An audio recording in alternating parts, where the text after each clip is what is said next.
Boa noite aos amados irmãos, graça e paz a todos. É um privilégio poder estar aqui com os irmãos, uma alegria muito grande e estar aqui mais uma vez junto com os irmãos. E já quero desejar a todos os papais um feliz Dia dos Pais, que Deus possa abençoar muito a sua vida. Ser pai é uma tarefa muito boa, maravilhosa, é muito gostoso ser pai. Os que não são pais ainda, vocês quando experimentarem isso, vocês vão ver como é muito bom. Algumas pessoas diziam que, não, é trabalhoso e tal, mas quando você tem filhos, você pega no colo, quando você vê que aquela criança depende, precisa de você, precisa do teu carinho, da tua segurança, você consegue compreender um pouquinho do amor de Deus para conosco. Só um pouquinho. É maravilhoso demais. Então, feliz Dia dos Pais a todos que estão nos assistindo. Que Deus possa abençoar muito, muito, muito a sua vida. Como o tempo é reduzido, né? Nós temos alguns poucos minutos para a gente poder abordar e nós vamos falar rapidamente, tá, irmãos? Vamos ser bem breves com a palavra, portanto, vou dispensar a introdução e nós vamos logo abrir as nossas Bíblias no livro de Gênesis, no capítulo 1, acho que é fácil de encontrar, né? Gênesis, no capítulo 1, nós vamos ler um versículo e meio. Gênesis capítulo 1. Quero agradecer a minha noiva que veio, chegou a tempo, estava no trabalho, mas veio correndo, conseguiu chegar a tempo. Minha mãe que está aqui também, minha sogra, meu sogro, minha filha, eu agradeço demais. Muito obrigado, irmãos. Gênesis capítulo 1, versículo 27 e 28, a parte A. Diz assim a palavra de Deus. Assim Deus criou o homem à sua imagem. A imagem de Deus o criou, macho e fêmea os criou. Deus os abençoou e lhe disse: frutificai-vos, multiplicai-vos, enchei a terra e sujeitai-a. Senhor meu Deus, estamos diante da Tua palavra, Senhor. E nós pedimos, ó Deus, em nome de Jesus, que o Senhor venha se revelar a nós através dela, Senhor. Que o Teu Espírito possa, Senhor, trabalhar nos nossos corações, para que possamos compreender, entender, ó Deus, e aplicar em nossos corações o que ensina, o que mostra a Sua Sagrada Escritura. Essa é a oração que eu te faço, ó Deus. Não que eu tenha merecimento, mas me usa nesta noite como instrumento para falar aos corações, em nome de Jesus. Amém. Irmãos, estamos diante de um texto, de um versículo aqui, muito interessante, logo no iniciozinho da Bíblia, onde Deus cria todas as coisas e Deus cria o homem à sua imagem e semelhança. Depois que Deus criou o homem, Ele o abençoou dizendo: frutificai e multiplicai-vos. Esse versículo, irmãos, ele tem um detalhezinho muito importante. Isso é uma bênção muito grande, irmãos. Por quê? Esse multiplicai-vos, esse frutificai, este é um privilégio que Deus deu aos homens, à humanidade. Essa capacidade de se multiplicar não foi dada aos anjos, nem mesmo ao próprio Satanás. Não, isso foi dado, é uma bênção que foi dada apenas para nós, para a humanidade. Foi dada essa bênção de podermos frutificar, de podermos multiplicar, de podermos povoar esta terra. Mas onde tem essa multiplicação, onde tem esses frutos, aí onde mora também o perigo. Porque muitas das vezes os frutos ruins vão produzir outros frutos ruins.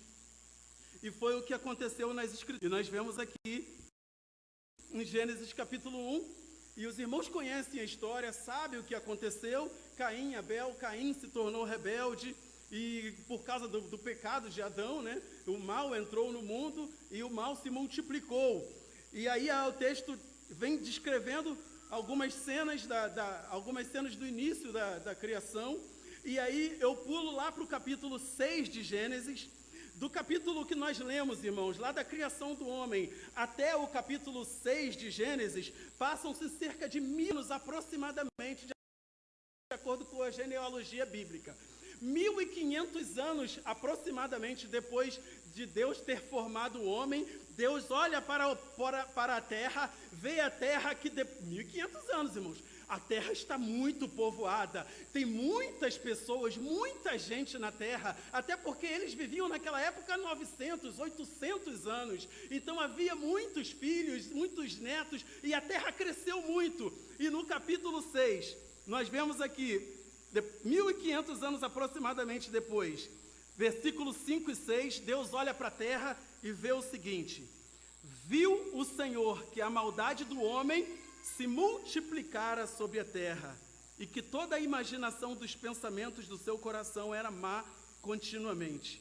Então arrependeu-se o Senhor de haver feito o homem sobre a terra, e isso lhe pesou no coração. 1500 anos, isso é muito tempo.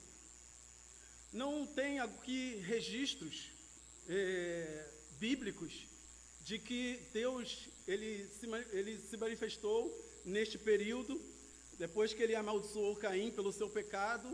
A Bíblia só vem mostrar agora Deus aparecendo novamente agora para Noé, quando ele decide destruir a terra.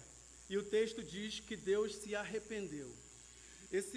Esse arrependimento de Deus, irmãos, pelo que eu estava estudando, no hebraico, ele não é um arrependimento, porque a tradução não nos ajuda muito, mas não é um arrepender-se, porque a Bíblia diz que Deus não é homem para que minta, nem filho do homem para que se arrependa. Esse arrepender-se no hebraico significa um suspiro de Deus, assim, como se tivesse chegado o momento, chega, a maldade cresceu muito. E aí Deus muda os seus planos para com o homem.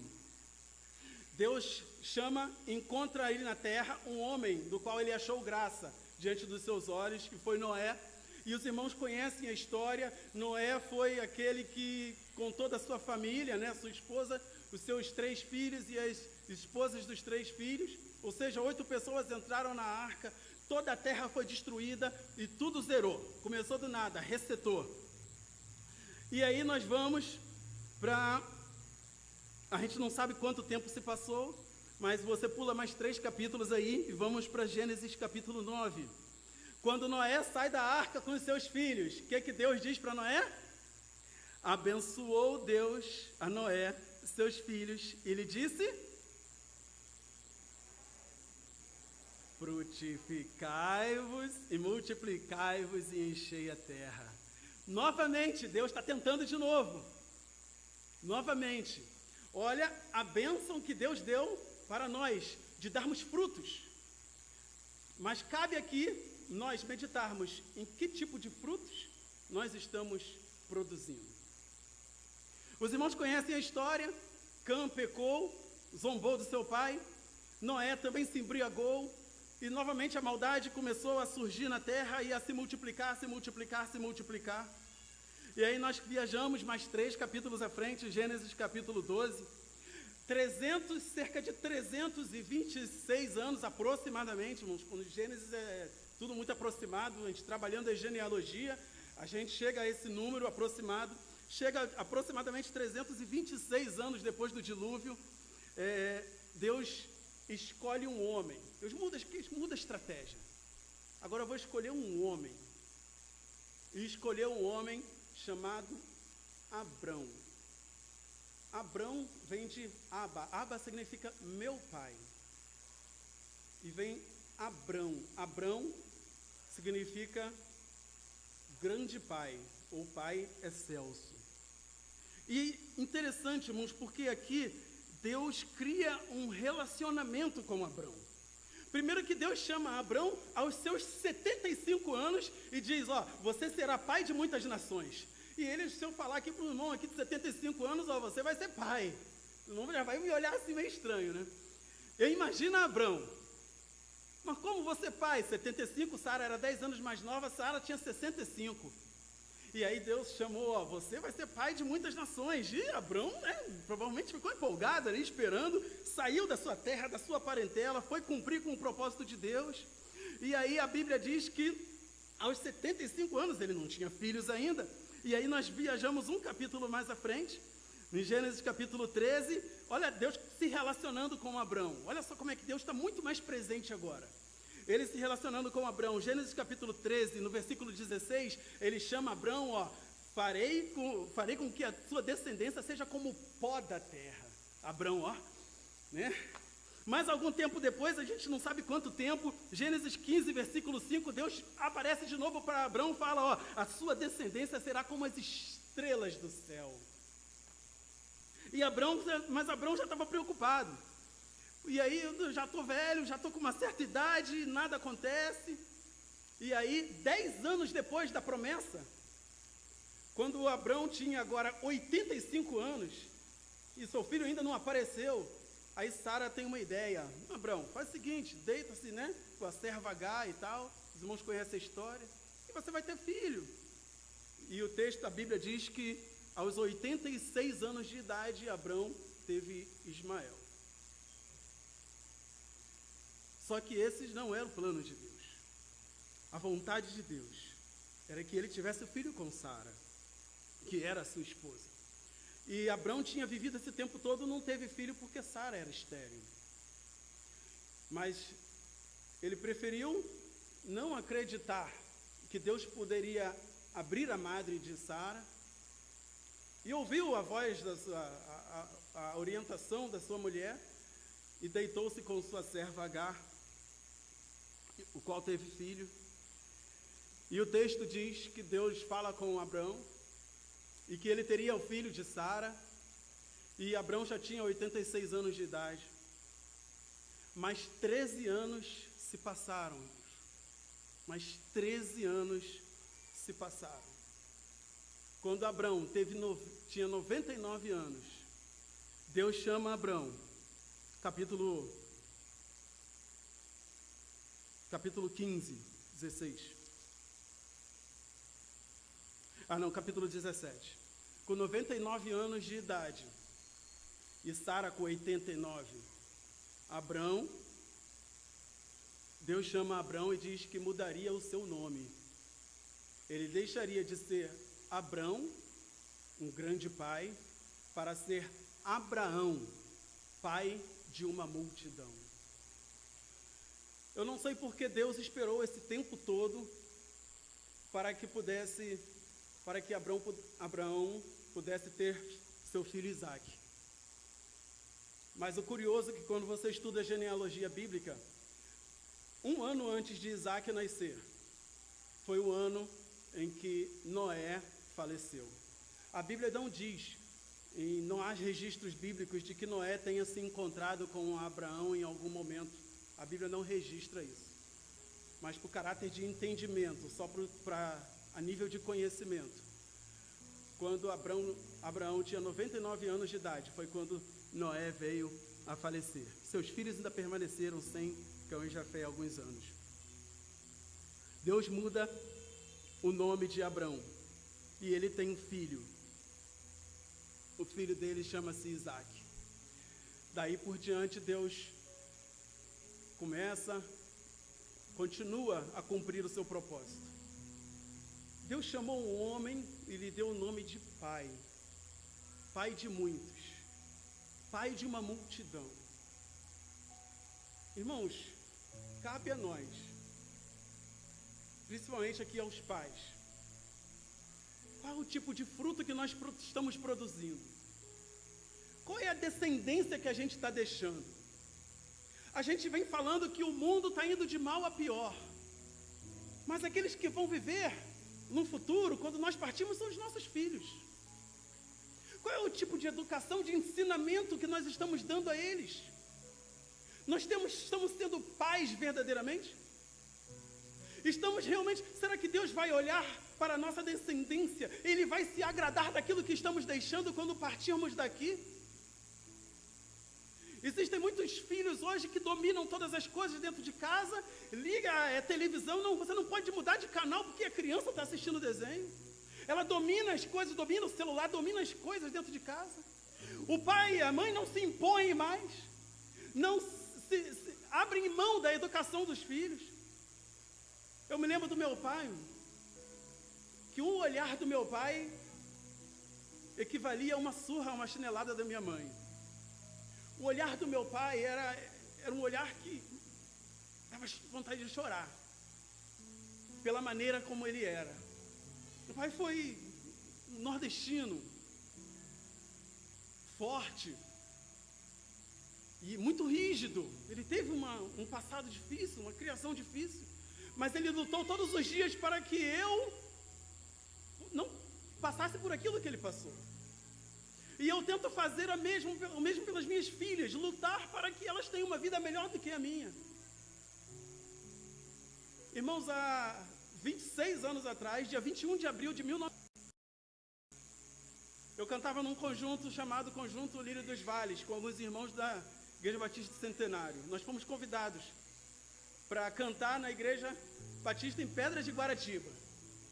E nós fomos. À tarde saímos de casa, como era muito longe. Eu me lembro que meu pai estava na barraca, bebendo com um amigo. E eu fui lá pedir a bênção a ele antes de sair de casa. E ele estava sentado, e eu lembro que eu abaixei e dei um beijo na careca dele. Pedi a bênção e saí. E essa foi a última vez que eu vi meu pai com vida. Irmãos, agora para os filhos. Quantas coisas que eu gostaria de ter falado para o meu pai e não tive a oportunidade. Por que muitas das vezes nós não demonstramos o amor pelo nosso pai? Você deve agradecer a Deus, porque Ele briga com você para o teu bem. Ele te castiga para o teu bem. A intenção dele é cuidar de você, é preparar você para esse mundo, que esse mundo é terrível, irmãos. Não fique guardando palavras que talvez você não tenha a oportunidade de falar para ele quando você menos esperar. Eu não imaginava que o último contato com meu pai fosse um beijo que eu fosse dar nele. Nós não sabemos quanto tempo vamos durar ainda, irmãos. Mas eu quero que você saiba que você que é filho, um dia será pai também. Um dia você também terá filho, se Deus quiser. Se essa promessa, se essa bênção se cumprir na sua vida, você também vai se tornar um pai, você que ainda não é. As meninas se tornarão mães. E eu quero que você se pergunte para você mesmo, nesse momento, qual é o tipo de frutos que eu estou deixando na terra? A minha geração, que tipo de filhos, que tipo de netos você está produzindo? Feche os seus olhos, irmãos. Ore ao Senhor. Temos vivido dias muito difíceis na terra. Os filhos cada vez mais desobedientes. Os pais cada vez mais abrem mão da educação dos filhos. Por isso oramos por uma crise. Vivemos uma crise. E não temos perspectiva de melhora no futuro. Nos apegamos em Deus.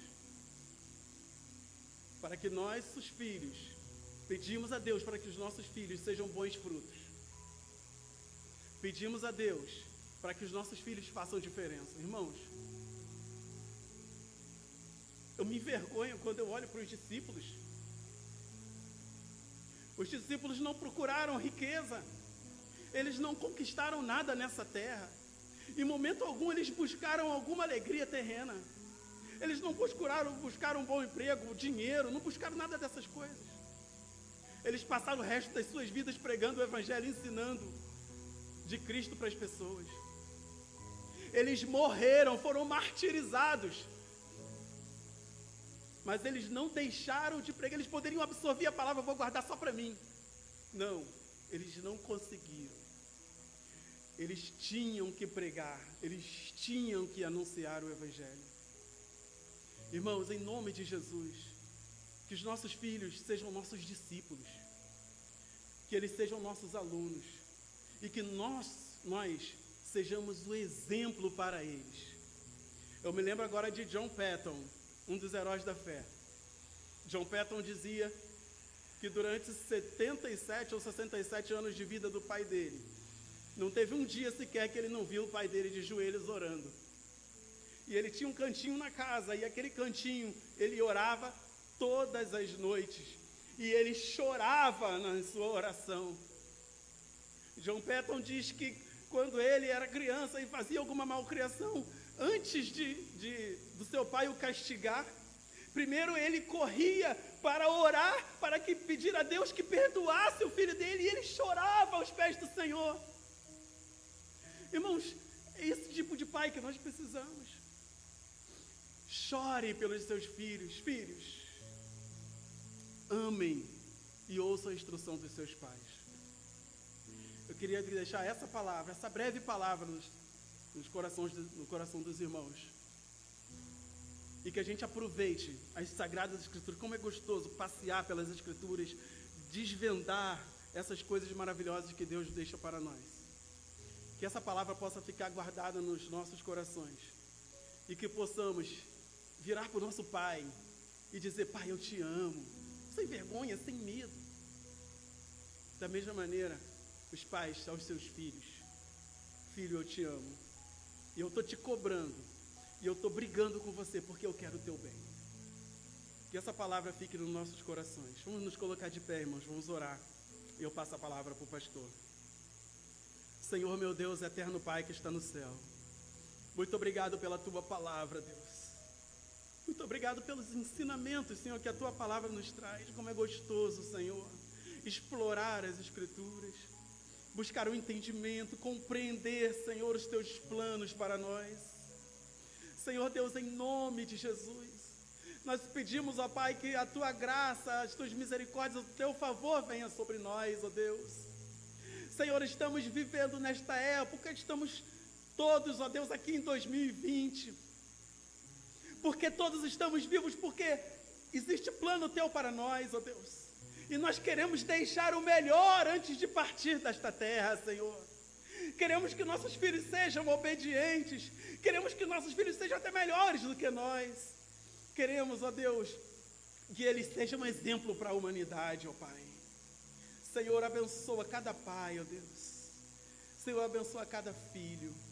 Abençoa cada lar, ó Deus. Estende a tua mão, ó Deus. Nos guarda e nos protege, Senhor. Se revela cada vez mais ao nosso coração, ó Deus. Porque é muito bom sentir a tua presença. Obrigado, Senhor. Muito obrigado, Deus. E que essa palavra não volte vazia, Senhor, mas que penetre nos corações daqueles que estão aqui, daqueles que irão assistir depois. Senhor, que a tua palavra penetre profundamente nos corações. E que não fique só por hoje, mas que já fique guardada, Senhor, para todo sempre. E que possamos aplicá-la no nosso dia a dia, Deus. É essa oração que eu te faço e eu te agradeço. Em nome de Jesus. Amém.